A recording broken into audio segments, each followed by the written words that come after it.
Now let's talk about why the season theoretically could be over. It's the exact opposite of everything I just said, man. Yeah. Injuries. At some point, the injuries catch up and they're too much.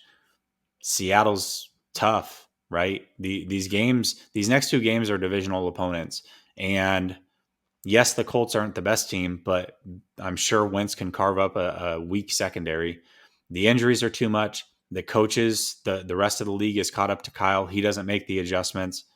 And, ultimately, they just don't get out of their own way. Jimmy G's not good enough. And that's it, man. The season's over.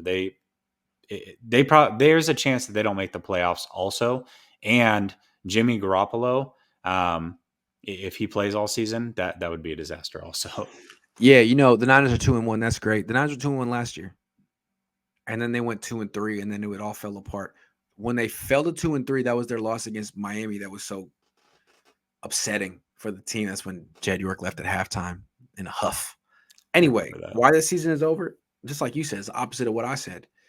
It's because in this scenario, the coaching staff isn't good. They don't have the answers. I think this is what's so interesting about this year. We're sitting back waiting for the plan to materialize because we have faith, not necessarily that Kyle's a great coach, but that he's smart, that he has a plan, that it's all going to come together like the last episode of a season of a mystery on Netflix. Like, oh, okay, I get it now.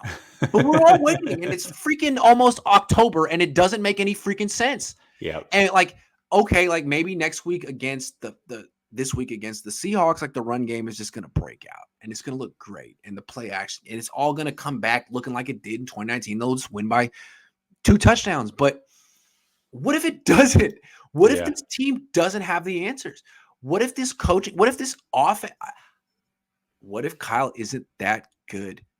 What if he had it in 2016 in Atlanta and 2019, but he doesn't have it this year? And for whatever reason, him and his brain trust are just a little behind this year. I guess that would be why the season is over, because Jimmy's not going to put the team on his back. He had a heroic effort on that final drive against the Packers, but he's not Aaron Rodgers. He's not a top 10, even a top 15 quarterback. He's not going to do that. So if Kyle and this coaching staff doesn't have the answers, then this team is going to struggle. Gosh. And not only that, but if the team starts to figure out, internally, the 49ers, they trust in Kyle so much. If they don't think he has the answers, like Jimmy's kind of already alluding to, Kittle says he expects Kyle to bounce back and have all the answers next week. If they don't have the answers this next week, when does that team start losing faith in Kyle? Now. What's happening is Kittle and Jimmy are putting it on Kyle publicly. They both said, we're unprepared for these fronts. We're not getting the right looks in practice. Kittle and Jimmy saying Kyle needs to coach better. It's very dramatic what's happening.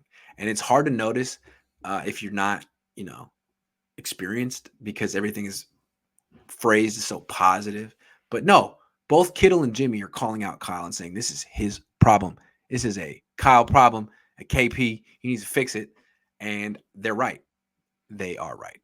So, Kyle, the season is only over if you have no answers. So let's see what you got. It could be very ironic that Kittle is the guy that we all loved, had to re-sign him last year. He's like the rah Stone Cold Steve Austin guy, and if he could be the one that's pulling this team apart internally at the seams, which is crazy to think about. Hold on, though.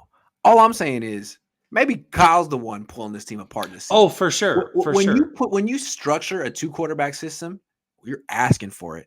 And it seems to me what Jimmy and George are doing is what you would expect them to do.